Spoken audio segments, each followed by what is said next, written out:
Pemirsa, apa kabar Anda hari ini? Senang sekali saya Ulfolia kembali menjumpai Anda dalam berita Kaltim hari ini. Sejumlah berita penting telah kami siapkan untuk Anda dan berikut 3 berita utama Kaltim hari ini. Dianggap mengabaikan masyarakat sekitar, perusahaan tambang batubara di Teluk Bayur, Kabupaten Berau di demo ratusan warga. Kapolda ungkap alasan Ismail Bolong keluar dari Polri.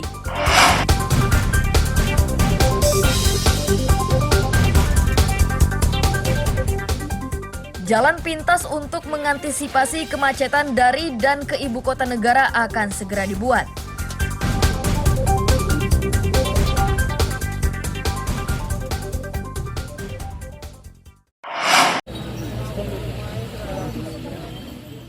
Seratusan orang dari lembaga Serdaduk Adat Regatan Tatau berdemo di depan pintu masuk perusahaan batubara PT Suprabara Energi Teluk Bayur Berau. Pedemo kecewa pada perusahaan yang tidak memedulikan hak-hak warga.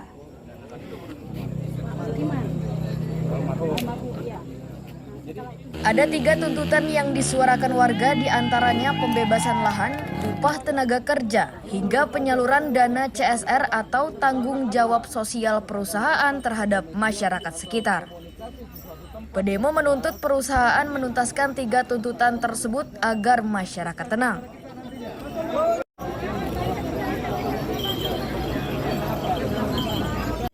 Tuntutan kita di sini yang pertama untuk masyarakat, terutama lahan. Lahan masyarakat yang semena-mena dikerjakan ataupun tidak dibebaskan oleh pihak SBE. Kedua, kalau memang pihak SBE tidak membebaskan, tolonglah Lingkar Tambang, Pegat Pukur Lahan, Teluk Bayur, kita sinergi, kerjasama. Manajemen perusahaan melalui kuasa hukumnya menyatakan pihak perusahaan akan menindaklanjuti tuntutan tersebut secepatnya dengan mengundang pedemo dan warga sekitar untuk berdialog.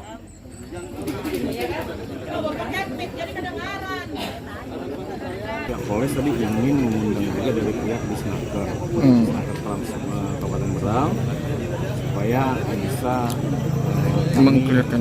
kalau memang ada yang keliru ya itu akan diluruskan oleh pihak Disnaker. Seperti itu. Berarti mempertemukan semua pihak Bang nanti Bang? Ya, seperti itu.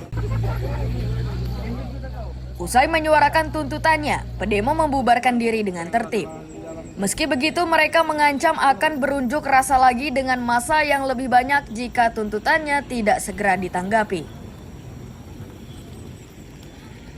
Amir Hamzah dan Miko Gusti melaporkan dari Kabupaten Berau.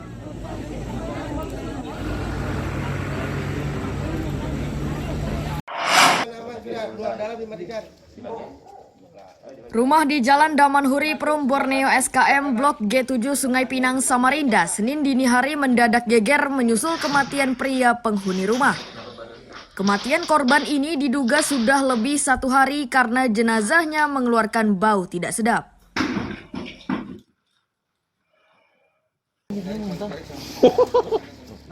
Polisi yang tiba di lokasi kejadian secepatnya memasang garis polisi dan mengevakuasi jasad pria yang diketahui bernama Ramul Adikoir.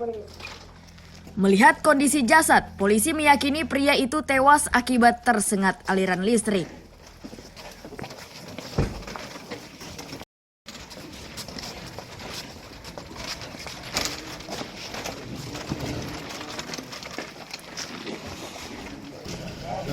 Penemuan mayat diduga korban sendiri di rumah.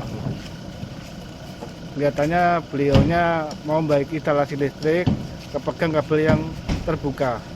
Jadi perkiraan beliau membaiki sekitar hari Sabtu Minggu 2 hari kelihatannya beliaunya. Baru kita ditemukan oleh warga. Polisi semakin yakin karena saat pertama ditemukan jasad tersebut terlilit kabel beraliran listrik. Kondisi korban terungkap dari kecurigaan warga. Pasalnya korban sudah lebih 2 hari tidak keluar dari dalam rumah. Biasanya korban saat pagi selalu keluar rumah untuk beraktivitas. Kondisi pria ini akhirnya diketahui saat warga memeriksa rumah tersebut. Nanti sampai ke rumah sakit dulu, habis itu nanti baru ke Polsek ya, Polsek Pinang. Iya, kita mula-mula ini ada kendaraannya tuh 2 hari di rumah tetangga parkir, ya kan? Kita nggak tahu setiap malam biasanya dia itu keluar. Nah ini curiga kenapa kok 2 hari nggak ada keluar. Bang, curiganya gimana kok bisa sampai ditemukan meninggal ini? Kita tak curiga, siapa tahu dia sakit, ya kan? Kita cek dulu, ternyata sudah ada bau. Oh, Kita cek itu sudah ada bau, kita keluar. Memastikan sebab kematiannya, jasad tersebut dievakuasi ke rumah sakit untuk diotopsi. Beberapa barang bukti disita polisi untuk diselidiki. Amir Hamzah dan Iswanto melaporkan dari Samarinda.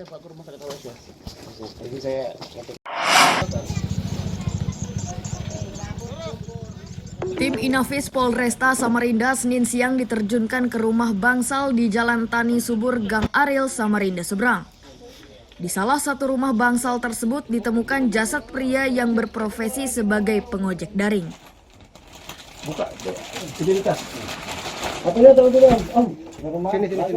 Sebelum jasad dievakuasi, sejumlah barang bukti di sekitar jasad disita polisi. Dari kondisi fisik, pria yang diketahui bernama Joko Sunarso itu sudah meninggal lebih dari 1 hari. Meski begitu, polisi belum bisa menyimpulkan sebab kematiannya.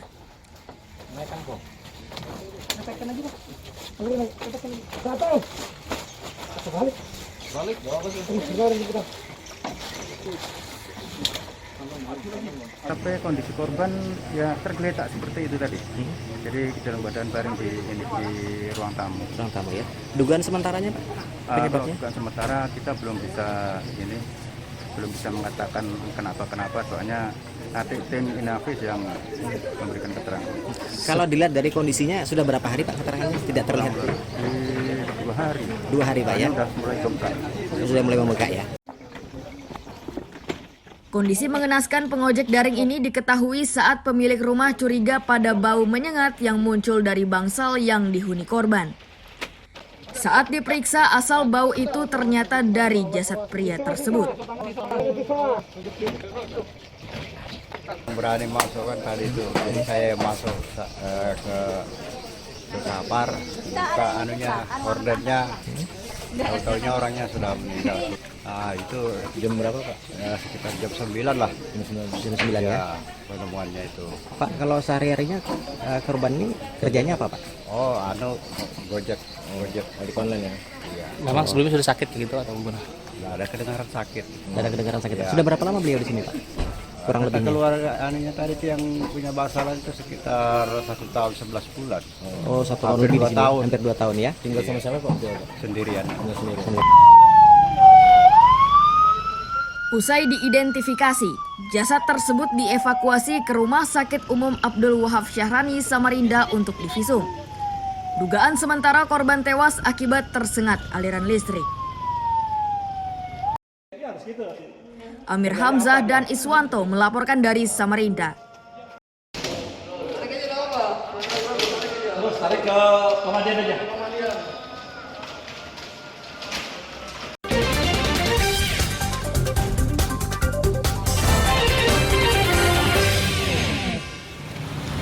Kembali masih bersama saya Ulfolia, pemirsa, kembali kami sampaikan 3 berita utama Kaltim hari ini. Dianggap mengabaikan masyarakat sekitar, perusahaan tambang batubara di Teluk Bayur, Kabupaten Berau di demo ratusan warga. Kapolda ungkap alasan Ismail Bolong keluar dari Polri.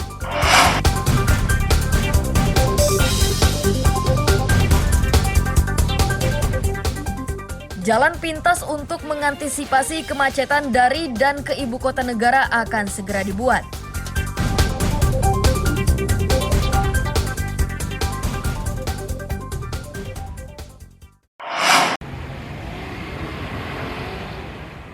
Kapolda Kaltim Irjen Pol Imam Sugianto memastikan Ismail Bolong sudah bukan anggota Polri. Surat pengunduran diri Ismail Bolong sebagai polisi sudah ditandatangani. Alasan Ismail Bolong mundur dan berhenti menjadi polisi karena ingin fokus menjadi pengusaha.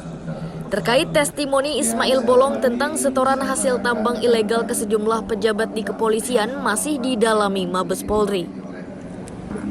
Provinsi Bali, kita doakan bersama, mudah-mudahan perlindungan, kemudian sudah tahu kan Ismail Bolong adalah anggota Polri Polda Kaltim dulu. Alhamdulillah yang bersangkutan secara kesadaran sudah memilih untuk menjadi pengusaha. Jadi sudah saya tanda tangani pemberhentian yang bersangkutan. Kalau urusan kemarin ada beredar testimoni dari yang bersangkutan, itu sedang didalami oleh Mabes Polri. Mudah-mudahan bisa diselesaikan dengan baik. Ya. Pak, ada disebutkan beberapa personil Polda juga terlibat bilangnya. Apakah dari Polda Kaltim sendiri akan mengusutnya atau seperti apa? Kita silakan Mabes Polri. Setiap bulannya sejak bulan Januari 2021 sampai dengan bulan Agustus yang saya serahkan langsung ke ruangan beliau. Sedangkan untuk koordinasi ke Polres Bontang, saya pernah memberikan bantuan sebesar 200 juta. Nama Ismail Bolong mendadak viral setelah testimoninya tersebar luas. Ismail mengaku menyerahkan sejumlah uang ke sejumlah petinggi kepolisian baik di lingkungan Polsek, Polres, Polda hingga Mabes Polri. Uang itu menurut Ismail Bolong berasal dari sejumlah perusahaan tambang batubara. Amir Hamzah dan David Purba melaporkan dari Balikpapan. Tahun 2021. Demikian yang dapat saya. Nasib Pekan Olahraga Provinsi atau Porprov Kaltim 2022 berjalan lamban karena dana hibah dari pemerintah Provinsi Kaltim hingga kini belum dicairkan oleh bendahara panitia Porprov. Kondisi ini mengharuskan panitia memanfaatkan dana seadanya.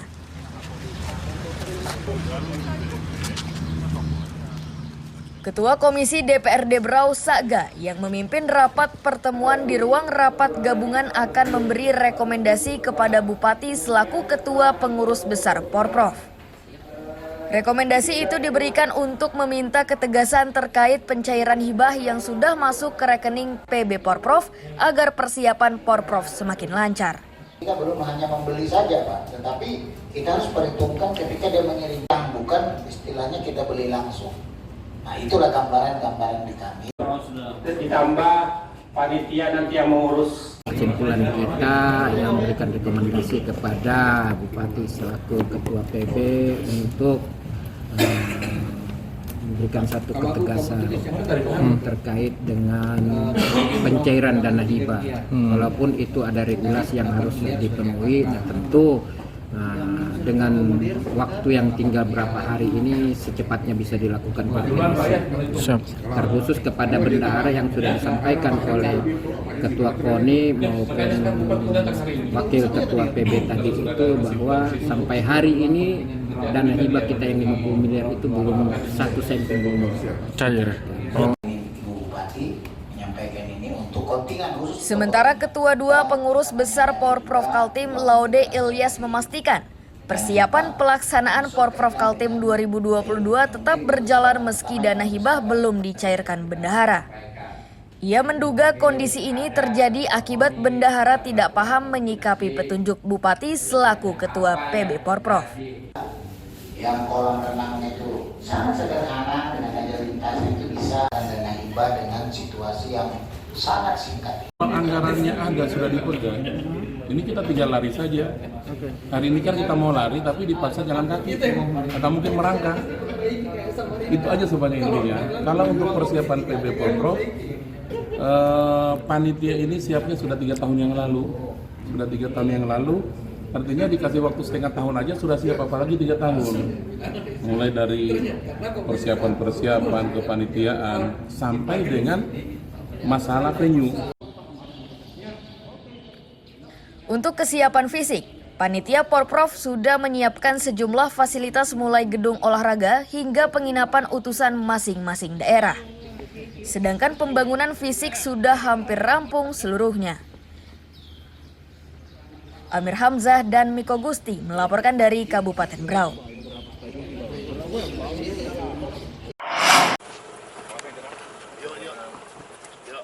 Kepala Badan Narkotika Nasional Republik Indonesia Komjen Pol Petrus Reinhard Golose menyatakan, Badan Narkotika Nasional Kabupaten Penajam Pasar Utara dalam waktu dekat akan memiliki gedung sendiri. Kepastian itu disampaikan Petrus saat berkunjung ke titik nol ibu kota negara di Sepaku, Penajam Pasar Utara.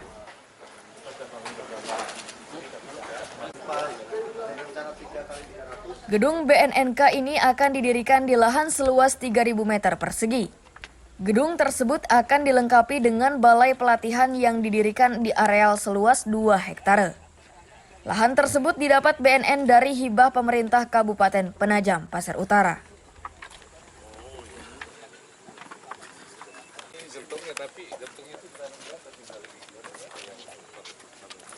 Kita sudah menyiapkan juga dan sudah mendapat juga hibah tanah dari Pak Bupati.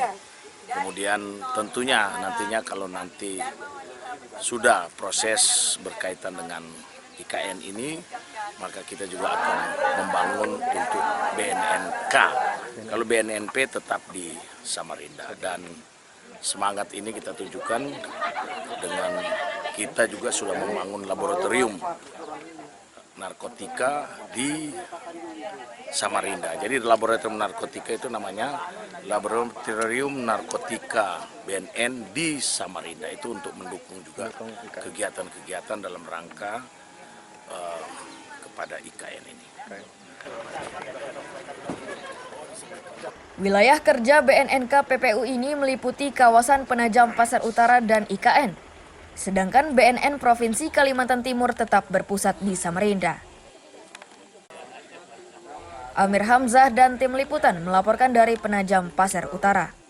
1, 2, 3, lagi 1, 2. Oke, baik.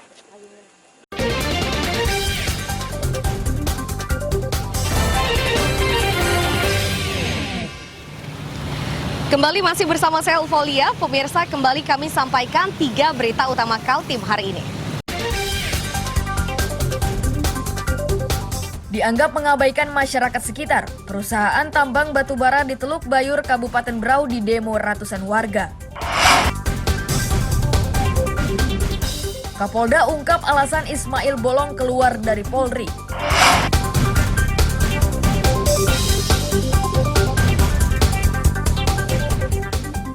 Jalan pintas untuk mengantisipasi kemacetan dari dan ke ibu kota negara akan segera dibuat.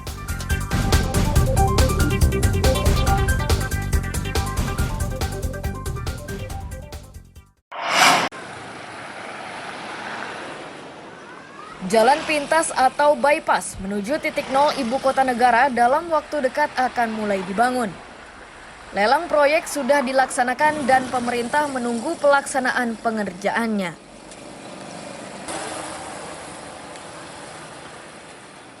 Kepala Bagian Pembangunan Sekretariat Pemerintah Kabupaten PPU Niko Herlambang menyatakan, jalan pintas ini sifatnya mendesak guna menghindari kemacetan pada jalur yang biasa dilalui. Jalan ini akan melintasi sisi dalam desa Sukaraja dan langsung menuju ke kawasan pusat pemerintahan di IKN.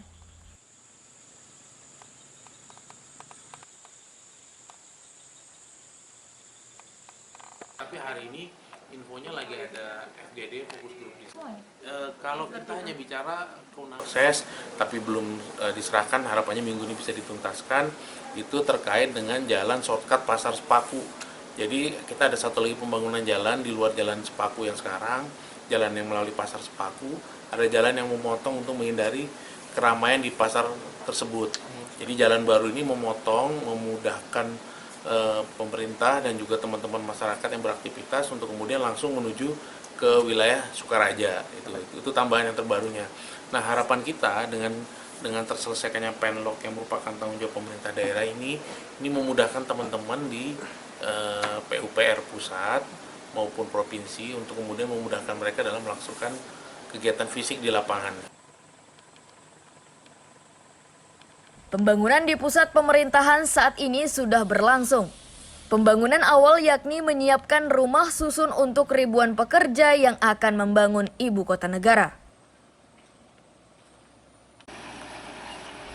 Amir Hamzah dan tim liputan melaporkan dari Penajam Pasar Utara.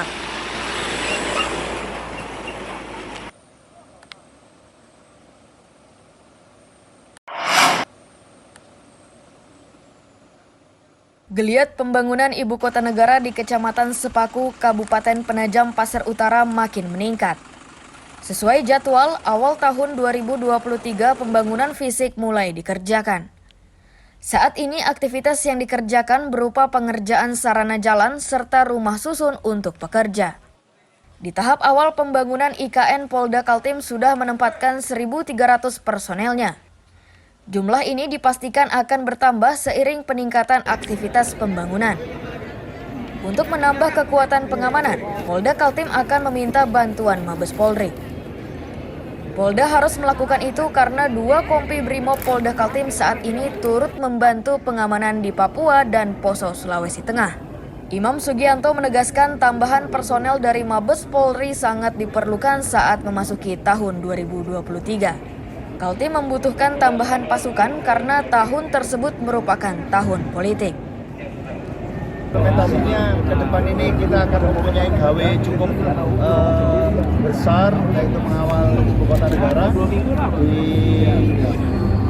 Selain itu tahun depan kita sudah masuk dalam tahun politik, demokrasi negara kita.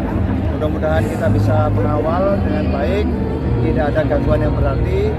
Brimob bersama-sama dengan stakeholder yang lain kita bisa menuntaskan apa yang menjadi cita-cita negara kita. Penebalan pasukan Pak di IKN Pak, mengingat sudah mulai pembangunan secara masif Pak, gimana Pak? Sudah kita petakan di awal tahun besok, tahun 2023 kita akan tambahkan personil dan kita akan mendapat backup dari pusat. Kita sesuaikan dengan dinamika yang berkembang. Kalau memang Brimob kita, karena ada 2 kompi ya, satu ke Papua, satu ke Poso. Kalau kurang nanti akan kita minta backup dari Mabes Polri. Saat ini sudah berapa Pak? Berapa personil Pak? Sudah kurang lebih 1.300-an. Hingga akhir 2022, Polda Kaltim yakin 1.300 personelnya yang ditempatkan di ibu kota negara mampu menjaga keamanan wilayah tersebut. Amir Hamzah dan David Purba melaporkan dari Balikpapan.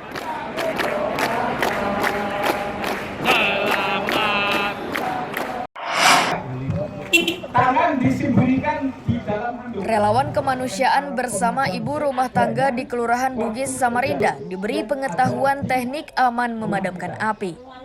Langkah ini dilakukan untuk menekan ancaman bahaya kebakaran yang kerap terjadi di Samarinda. Ibu jangan ragu. Kalau ragu ikut apinya. Kalau ragu. Balakarcana yang memberikan pelatihan memberikan pengetahuan teknik memadamkan api dalam wadah dengan memanfaatkan handuk basah. Handuk sengaja diterapkan karena benda tersebut dimiliki setiap keluarga.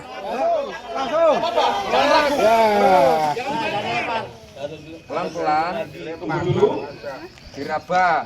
Ada asap putih, berarti mati. padam, silakan angkat. Pelan-pelan, siap.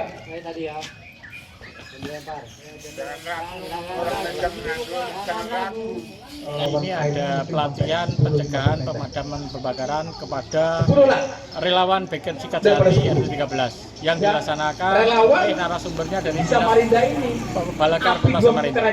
Kemudian pesertanya selain dari relawan siapa saja Pak RT? Pesertanya adalah untuk relawan sendiri ada 17 personil di warga RT13 terutama ibu-ibunya juga bapak-bapak di sekitar RT13 ikut berpartisipasi untuk mengikuti pelatihan. Ya, lurus tangannya lurus. Ya. Mendapat pengetahuan baru tentang teknik memadamkan api membuat ibu rumah tangga senang. Mereka kini percaya akan mampu memadamkan api saat muncul kobaran di rumahnya.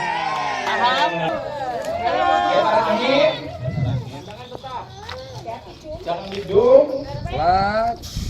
Langsung. Belum pernah ya? Ya, baru kali ini. Baru kali ini. Apa yang Ibu lakukan tadi? Cara memadamkan api. Menggunakan apa Bu? Anduk. Anduk ya? Sulit nggak tadi atau berani nggak atau gimana? Oh, berani. Dengan tenang.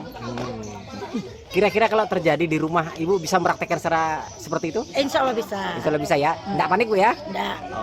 jangan di sini tadi begini, harus di sini. Selain menggunakan handuk, pelatihan ini dilengkapi teknik memadamkan api menggunakan apar. Balakarcana berharap setiap keluarga memiliki apar untuk menghindari ancaman kebakaran di rumahnya masing-masing. Amir Hamzah dan Iswanto melaporkan dari Samarinda. Mati, stop! Mati Bu dengan sekejap.